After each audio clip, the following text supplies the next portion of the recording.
उत्तर प्रदेश में कुदरत ने एक बार फिर खौफनाक तांडव मचाया है। रात के अंधेरे में अचानक आए चक्रवादल और मूसलाधार बारिश ने पूरे इलाके में तबाही मचा दी। हमीरपुर में बेटवा नदी पर बन रहा पुल अचानक गिर गया, जिसके नीचे कई मजदूर और लोग दब गए।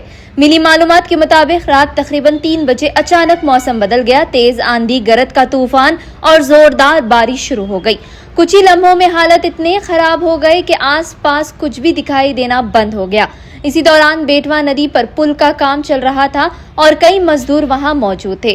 तेज हवाओं का जोर इतना ज्यादा था कि पुल का एक बड़ा हिस्सा अचानक गिर पड़ा।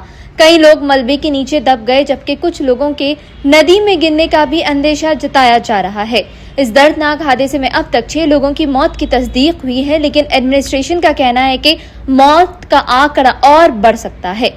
हादसे की खबर मिलते ही पुलिस, रेस्क्यू टीम्स और एडमिनिस्ट्रेशन के अफसर फौरन मौके पर पहुंचे, लेकिन मुसलसल बारिश और तूफान की वजह से रेस्क्यू ऑपरेशन में काफी दिक्कत का सामना करना पड़ा।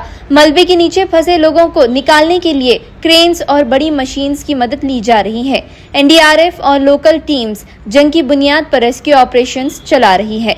उत्तर प्रदेश के चीफ मिनिस्टर योगी आदित्यनाथ ने इस हादसे पर दुख का इजहार किया है और अफसरान को फौरन मदद पहुंचाने के हुक्म दिए हैं।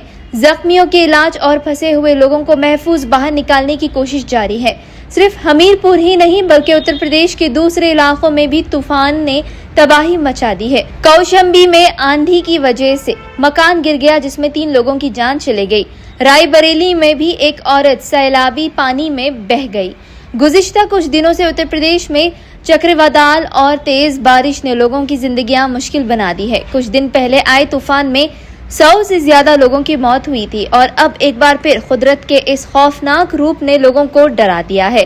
फिलहाल एडमिनिस्ट्रेशन ने हाई अलर्ट जारी कर दिया है और लोगों से महफूज मकामात पर रहने की अपील की जा रही है। रेस्क्यू ऑपरेशन अभी भी जारी है और मलबे के नीचे फंसे लोगों की तलाश की जा रही है। जो बेतवा नदी पर पुल है उसमें जो है एक कॉलम, एक सेगमेंट जो है उसमें नीचे गिर गया है। इसमें कुछ लोगों के नीचे दबे हुए होने की आशंका जताई गई थी। इसको सूचना जैसे ही प्राप्त हुई पुलिस और प्रशासन यहाँ मौके पर पहुंचे और एसडीआरएफ को भी तत्काल रूप से बुलवा दिया गया। एसडीआरएफ कल रात में ही यहाँ पर, जैसा कि डीएम साहब ने अवगत कराया, यहाँ पे पहुंच गई थी और इनमें जो 3 लोग थे जो फंसे हुए थे उनको सुचारू रूप से जो है बाहर निकाल लिया गया, उनका रेस्क्यू हो गया है। अभी जो बताया जा रहा है संख्यात्मक रूप से वो 6 लोग जो है जिनके ऊपर गिरा था उसमें से 2 लोग की बॉडीज भी निकाल दी गई है। इस समय जो कारण है वो अभी जो है जांच उपरांत जो है बताया क्या है, लेकिन जैसे कि कल एडवाइजरी जारी की गई थी और कल जो है पानी बहुत बरस रहा था और विंड्स और जो हवा बहुत तेज चल रही थी, तो उसकी वजह से जो प्रथम दृष्टया जो बात सामने आ रही है कुछ इस प्रकार है कि शायद उस वजह से हुआ हो, परंतु विस्तृत रूप से जांच की जाएगी और जांच उपरांत जो कार्रवाई होगी उससे आपको अवगत